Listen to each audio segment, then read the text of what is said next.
नमस्कार, अपन समाचारमा स्वागत छ। सुरु गरौँ हत्याबाट। पूर्व राजदूत केशवराज झाको हत्या भएको छ। 80 वर्षीय पूर्व राजदूत झाको काठमाडौँको थापाथली स्थित घरभित्र छुरा प्रहार गरी हत्या भएको हो। टाउको र घाँटीमा चोट लागेको झालाई बिहान घरभित्र मृत अवस्थामा फेला पारिएको थियो। झासँगै घरमा उनका श्रीमती तथा कामदार बस्ने गरेका थिए।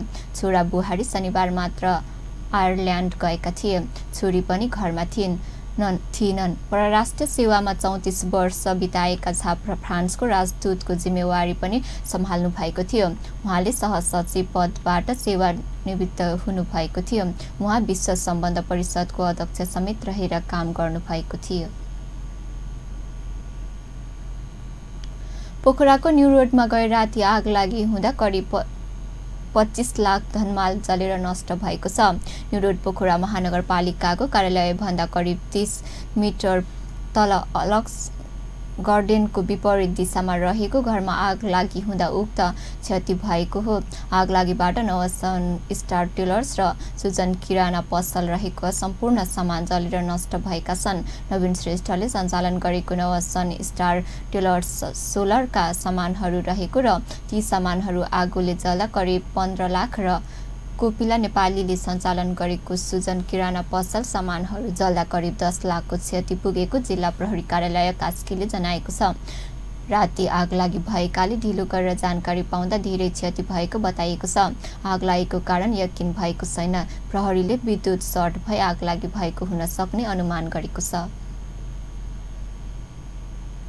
प्रधानमन्त्री केपी शर्मा ओलीले संविधान प्रतिबद्धता जनाएको संविधान विरुद्ध मौसमी कुरा नगर्न प्रतिपक्ष दल सचेत गराउनु भएको छ। सबै मिलेर संविधान ल्याएको भन्दै उहाँले संविधान जारी गर्ने बेलामा हस्ताक्षर गरेको जिम्मेवार राजनीतिक दलले संविधान विरोध भाषा बोल्न नै नैतिकता नदिने बताउनुभयो। उहाँले संविधान को इमानदारिता देखाउन पनि आग्रह गर्नुभयो। राष्ट्रिय सूचना आयोगले राष्ट्रिय सूचना दिवसको अवसरमा आइतबार राजधानीमा गरेको कार्यक्रमलाई सम्बोधन गर्दै प्रधानमन्त्री ओलीले शक्तिको उन्माद र सशर्तको घेराभित्र रहेर संविधानको बरखिलाफ हुने गरी मौसमी कुरा नगर्ने प्रतिपक्षी दल नेपाली कांग्रेसलाई आग्रह गर्नुभएको हो। उहाँले संविधानमा नै सूचनाको हक सरकारमा भए दिने र नभए लिने भनेर लेखेको र त्यसमा हस्ताक्षर गरेकाले सूचनाको हक कार्यान्वयनमा सरकार प्रतिबद्ध रहेको बताउनुभयो। संविधानको पालना सबैले गर्नुपर्ने तर्फ पनि उहाँले सचेत गराउनुभयो।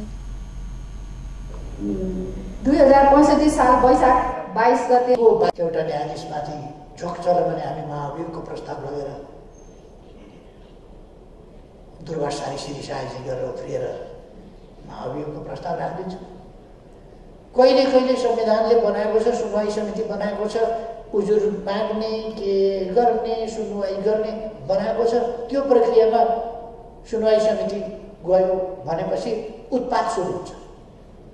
यो उत्पाद सुनवाई समिति सम्बन्धी उत्पाद फैसला आएपछि, सुनवाई समितिको निष्कर्ष आएपछि होइन, त्योभन्दा अगाडिदेखि थियो। के भएको? सुनवाई समितिले त त्यो संविधान अनुसारका आफ्ना क्रियाकलाप गर्ने हो। त्यसमा पहिलेदेखि नै उत्पाद के हो अचम्म लाग्छ। त्यसैले यो मौसमी कुरा गर्न हुँदैन हामीले। अनि त्यो कुराहरू त सबै संविधानमा हिजो हामीले आज उफ्रिएर कराएर विरोध गरेर हिँड्ने साथीहरूले पनि त राखे आउँदैन थियो।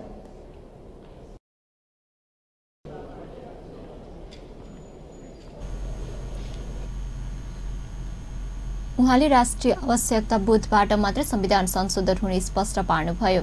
सानातिना विषयलाई सम्बोधन गर्ने नाममा संविधान जस्तो विषयलाई होल्चाइ गर्न नहुने उहाँले जोड दिनुभयो।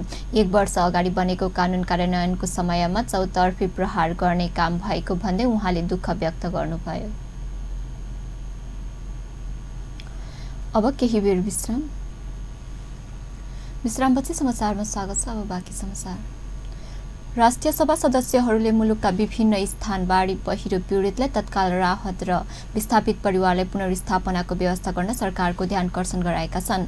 राष्ट्रिय सभाको सोमबार बसेको बैठकले विशेष समयमा बोल्दै उनीहरूले मुलुकका विभिन्न स्थापना वर्षासँगैको बाढी पहिरोका कारण ठूलो धनमालको क्षति हुनेको साथै केहीले ज्यान गुमाएको र कैयौं विस्थापित भएकाले तत्काल सुरक्षित बसोबासको व्यवस्था मिलाउन सरकारको ध्यानकर्षण गराएका हुन्। राष्ट्रिय सभा सदस्य बद्री प्रसाद पौडेलले मजुरा जिल्ला विभिन्न स्थानमा बाढी र पहिरोका कारण केहीले मृत्यु भएको र कैयौं परिवार विस्थापित भएको भन्दै परिवारलाई राहत र विस्थापितको पुनर्स्थापना सरकारवाला निकायले चासो नदिएको भन्दै सरकारको गम्भीर ध्यानकर्षण गराउनुभयो। प्रदेश संघ र स्थायी तहहरू समन्वय हुन नसक्दा पीडितले राहत नपाएको र विस्थापितहरूलाई सुरक्षित आवासको व्यवस्था मिलाउन नसकिएको भन्दै सरकारी निकाय बीच समन्वयन गर्न आग्रह गर्नुभयो।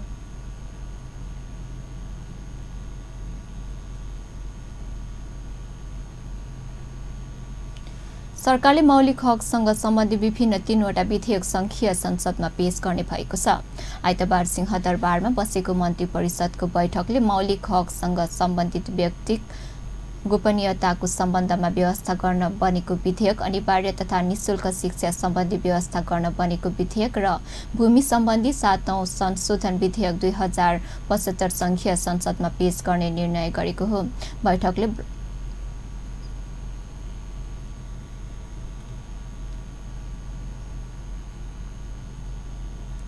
बैठकले बलाधिकृत रथी पूर्णचन्द्र थापालाई आगामी भदौ 24 गतेदेखि लागू हुने गरी नेपाली सेनाले महारथी पदमा बढुवा गरी प्रधान्याधीश सेनापति पदका लागि राष्ट्रपति समक्ष सिफारिस गर्ने निर्णय गरेको सूचना प्रविधि तथा सञ्चारकर्मी गोकुल बास्कोटाले जानकारी दिनुभयो। त्यसैगरी विश्व बैंक समूहको अन्तर्राष्ट्रिय विकास संस्थाबाट एकीकृत सार्वजनिक वित्त व्यवस्थापन सुधार आयोजनाका लागि प्राप्त हुने अनुदान सहायता रकम करिब 1 अर्ब 64 करोड 15 मिलियन डलर स्वीकार गर्न निर्णय पनि भएको छ। डाक्टर दिल्ली राज खनालले अध्यक्षतामा 5 सदस्यीय सार्वजनिक खर्च पुनरावलोकन आयोग गठन गर्ने निर्णय सरकारले गरेको छ। आयोगका अध्यक्षको सुविधा र राज्य मन्त्री सरहको हुने व्यवस्था पनि गरिएको छ। बैठकले पञ्चेश्वर विकास प्राधिकरण नेपालका तर्फबाट अतिरिक्त प्रमुख कार्यकारी अधिकृतमा ऊर्जा जलस्रोत तथा सिंचाई मन्त्रालयका सहसचिव चिरञ्जीवी चटौत, पुनर्वास तथा व्यवस्था पुनर्स्थापना कार्यकारी निर्देशक पदमा सिंचाई तथा जलस्रोत विभागका उपमहानिर्देशक चूर्ण बहादुर ओली, प्राविधिक कार्यकारी निर्देशक पदमा विद्युत विकास विभाग नरेन्द्र सिंह भण्डारीलाई काजमा खटाउनुको साथै हाल प्राधिकरणको कार्यकारी निर्देशक पदमा कार्यरत सहसचिव बाबुराम अधिकारीलाई बाढीमा 2076 असार मसान्तसम्मका लागि काजमा खटाउने निर्णय गरेको छ। बैठकले बिमस्टेकमा हुने पावर ग्रिड सम्बन्धी सम्झौतामा नेपालको तर्फबाट हस्ताक्षर गर्ने अख्तियार परराष्ट्र मन्त्रीलाई दिएको छ। अस्थायी तथा सेवा करार सम्झौता अनुसार जनशक्ति व्यवस्थापन गर्ने निर्णय गर्दै त्यसको सम्पूर्ण जिम्मा संघीय मामिला तथा सामान्य प्रशासन मन्त्रालयलाई दिएको छ।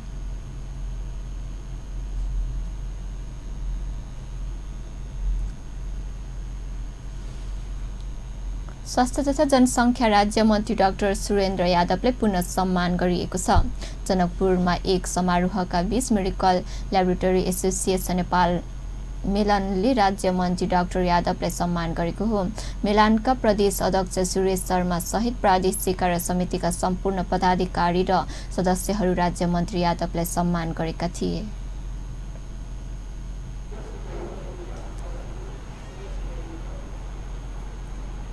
मेलानका अध्यक्ष शर्माले विभिन्न माग र सुधार सहितको ध्यानकर्षण पत्र समेत मन्त्री यादवलाई बुझाएका थिए। कार्यक्रममा राज्य मन्त्री यादवले जनकपुर धाममा प्याथोलोजी प्रतिको विश्वसनीयता बढाउन केही सुधार आवश्यक रहेको बताएका थिए।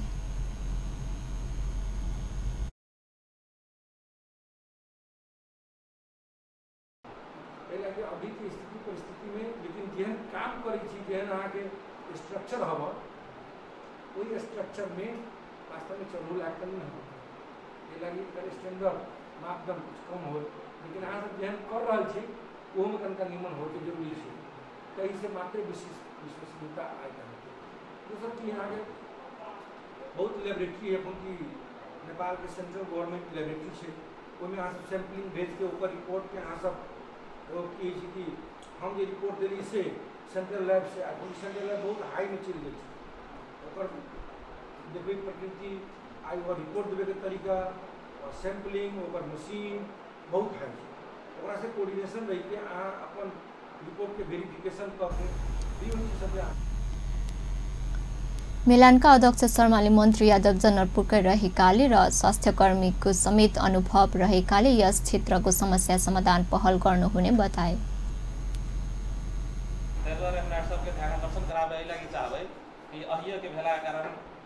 अपनो एहि क्षेत्र में लागल छै और एहिठाम स्वास्थ्य सेवा दऽ रहल छथिन। मधेश आंदोलन में एते बड़का जे घायते सबके फ्री उपचार कयल गेल से सराहनीय काम डॉक्टर साहब से पहले भेल है।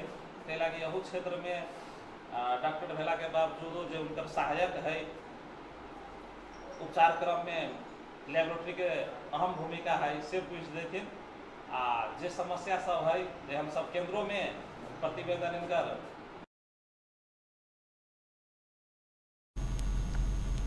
कार्यक्रममा जनकपुरका मेलालका सदस्यहरूको समेत सहभागिता थियो। अब फेरि समाचारमा विश्रामपछि समाचारमा स्वागत छ। अब बाँकी प्रसंग। प्रतिनिधि सभाको शिक्षा तथा स्वास्थ्य समितिले चिकित्सा शिक्षा विधेयकमा संशोधन प्रस्ताव दर्ता गराएका संशोधनकर्ता सदस्यहरूसँग छलफल गरेको छ। आइतबार सिंहदरबार स्थित समितिको कार्यालयमा बसेको समितिको बैठकले विधेयकमाथि संशोधन दर्ता गराएका संशोधनकर्ता सांसदहरूको धारणा बुझेको हो। संशोधनकर्ताहरू बिन्दा पाण्डे, सोम प्रसाद पाण्डे, राजेन्द्र कुमार केसी, खगराज अधिकारी लगायतको धारणा राखेका थिए। बिन्दा पौडेलले आशय पत्र लिइसकेका चिकित्सा शिक्षा अध्ययन गराउने संस्थालाई बिस्तारै नाफा रहित शिक्षण संस्थाको रूपमा परिणत गर्दै राष्ट्रमा पारित गर्नुपर्ने तर्क गर्नुभयो। उहाँले चिकित्सा शिक्षा अध्ययनका लागि छुट ल्याइएको 75% निःशुल्क सिट निम्न वर्गले पाउने सुनिश्चित विधेयकमा नै गर्नुपर्ने धारणा राख्नुभयो। चिकित्सा शिक्षालाई नाफा रहित बनाएर जाने कुरोलाई प्रस्तावनामा नै समावेश गर्दै र अब जति पनि हामीले आशय पत्र दिने कुराहरू गर्छौं त्यो आशय पत्र दिने सन्दर्भमा चाहिँ नाफा रहित शिक्षण संस्था खोल्नको लागि मात्रै हामीले आशय पत्र दिने खालको कुरा गर्नुपर्छ। र अहिले जति छन् त्यसलाई पनि एउटा निश्चित अवधि तोकेर ट्रस्टमा लैजाने र त्यसमा सकेसम्म धेरै त्यो नाफा। सांसद सोम प्रसाद पाण्डेले कम्तीमा 3 वर्षभित्र नेपालभरि चिकित्सा शिक्षा निःशुल्क पढ्न पाउनुपर्ने व्यवस्था गर्नुपर्ने बताउनुभयो। त्यसैगरी राजेन्द्र कुमार केसीले राजधानी काठमाडौँमा कम्तीमा 10 वर्ष रोकेर बाहिर मेडिकल कलेज खोल्न प्रोत्साहन गर्नुपर्ने बताउनुभयो। शिक्षा पढ्ने विद्यार्थीहरूले निःशुल्क पढ्न पाउनेछन् तर त्यसको पनि क्राइटेरिया राखौँ। यति वर्षभित्र यो देशको काम गर्नुपर्ने सेवा गर्नुपर्ने। आज WHO को चाहिँ के अरे हिसाब हेर्यो भनेदेखि 1000 व्यक्तिलाई एउटा डाक्टरको चाहिँ क्राइटेरिया छ। हामी 25,000 भन्दा बढीमा छ। हामीले के दिनु 3 वर्षभित्र अहिले खोलिएका मेडिकल कलेजलाई पनि अब गैर नाफामूलक बनाएर अगाडि होइन भनेदेखि चाहिँ अनसन पछि कमसेकम गाउँमा भयो भने एउटा मेडिकल कलेज स्थापना गर्न सक्यो भने त्यहाँ विशेषज्ञ डाक्टर मात्रै एसिस्टेन्ट प्रोफेसर र प्रोफेसर गरेर 200 जनाको मेडिकल कलेजमा हुँदछ। त्यो पेरिफेरीमा चाहिँ त्यो एउटा विशेषज्ञ सेवा पनि त्यहाँ पुग्न सक्छ कि भनेर कमसेकम सरकारले चाहिँ 7 प्रदेशको चाहिँ सदरमुकाम अथवा अन्य उपयुक्त ठाउँमा चाहिँ जाओस् अस्पतालका निर्माण। संशोधनकर्ताहरूको भनाइपछि शिक्षा विज्ञान तथा प्रविधि मन्त्री गिरिराज पोखरेलले भूगोल र जनसङ्ख्याको आधारमा शिक्षण संस्था खोल्नका लागि अनुमति प्रदान गरिने उल्लेख गर्नुभयो। उहाँले शिक्षण संस्थाको गुणात्मकको विषयमा सरकारले कुनै पनि प्रकारको सम्झौता नगर्ने स्पष्ट पार्नुभयो।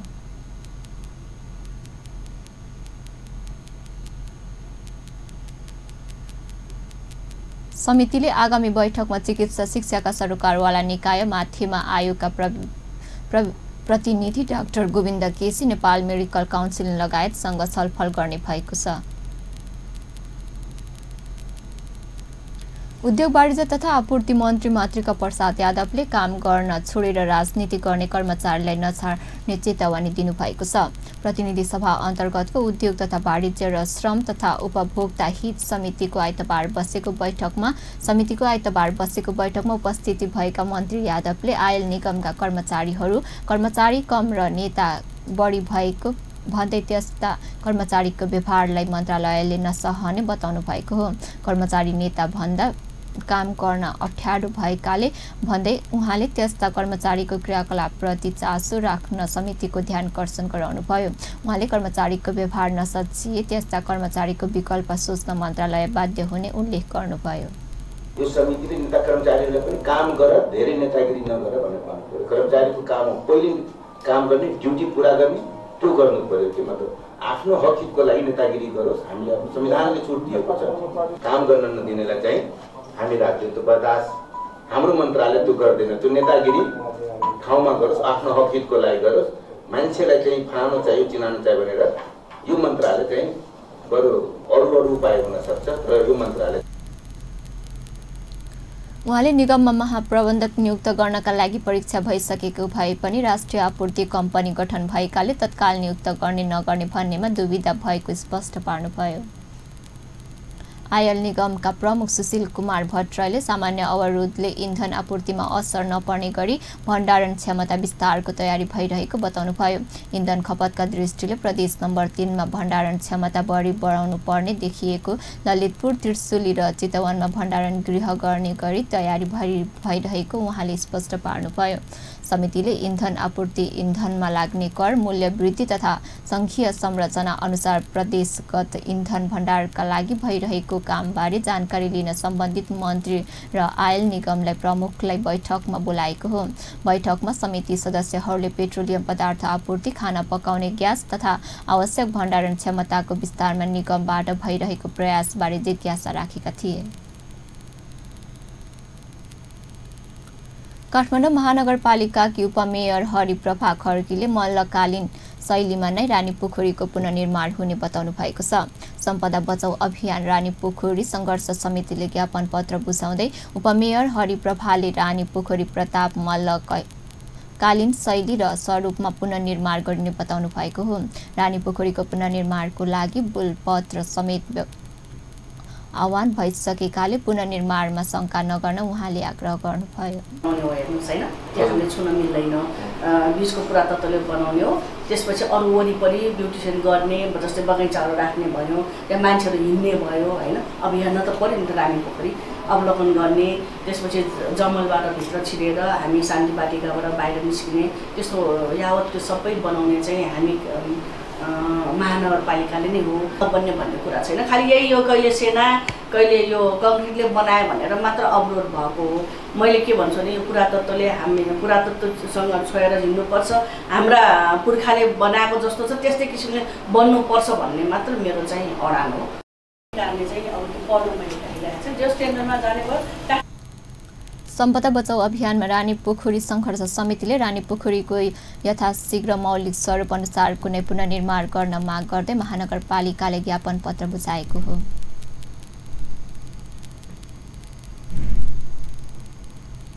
रानीपोखरीको बाहिर भागको निर्माण काठमाडौँ महानगरपालिका र भित्री भागको निर्माण पुरातत्व विभागले गर्नेछ। महानगरले आइतबार राष्ट्रिय दैनिक गोर्खापत्रमा रानीपोखरी पुनर्निर्माणका लागि बोलपत्र आह्वान गरेको सूचना प्रकाशित गरेको छ। रानीपोखरीको पुनर्निर्माणको लागि बोलपत्र आह्वान भएको यो तेस्रो पटक हो।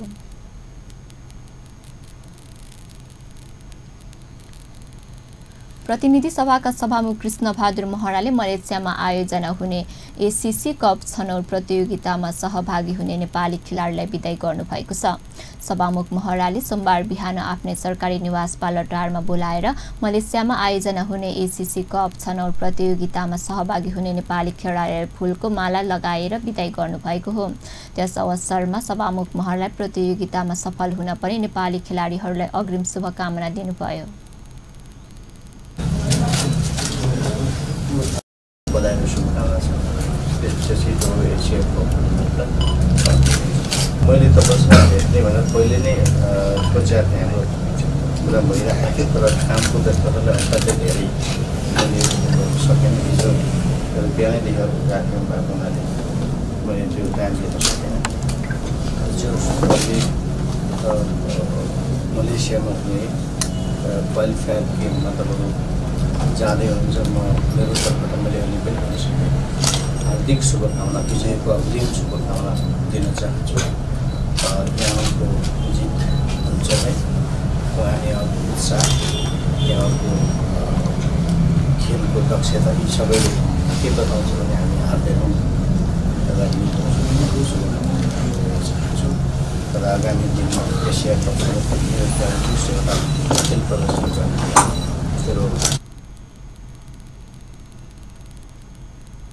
यता नेपाली राष्ट्रिय क्रिकेट टोलीका कप्तान पारस खड्काले पनि एसीसी कप छनौट प्रतियोगितामा विजयी भएर राष्ट्रलाई अन्तर्राष्ट्रिय स्तरमा पहिचान गराउन सफल हुने विश्वास व्यक्त गर्नुभयो।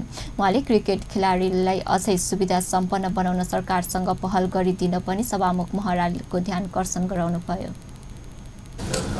नेपाल गभर्नमेन्टको थ्रु नेपाली क्रिकेट र नेपाली खेलकुदलाई के कस्तो सुविधाहरू सम्पन्न गराउन सकिन्छ त्यसको बारेमा एकचोटि ध्यान आकर्षण गरेर सम्पूर्ण विशिष्ट जति पनि ठुला नेताज्यूहरू हुनुहुन्छ उहाँहरूलाई चाहिँ हाम्रो आग्रह प्रस्तुत गरिदिनु हार्दिक अनुरोध गर्दछु। साथै एसिया कप क्वालिफायरमा खेल्न गइरहेको छौँ, जुन हाम्रो लागि पनि एउटा एकदमै महत्त्वपूर्ण र एउटा राम्रो अवसर छ देशलाई अन्तर्राष्ट्रिय स्तरमा फेरि पनि चिनाउनको लागि। र खेलाडीहरूको तर्फबाट साथै सम्पूर्ण प्रशिक्षक तथा म्यानेजमेन्टको तर्फबाट हामी सक्दो प्रयास गर्नेछौँ यो प्रतियोगिता जितेर नेपाललाई एसिया कपमा क्वालिफाई गराउनको लागि।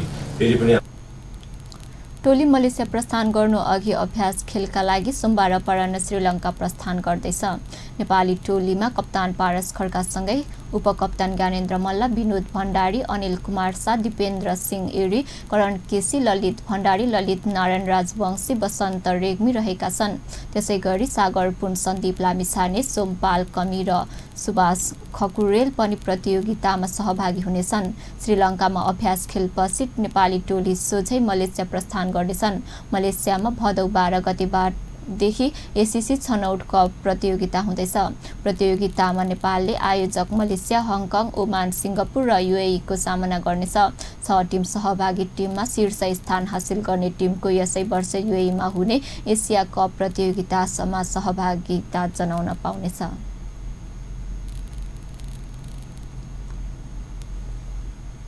हवस् त अहिलेलाई समाचार यति नै। पल पल खबर तेज नजर अपन टेलिभिजन हेर्दै गर्नुहोला। नमस्कार।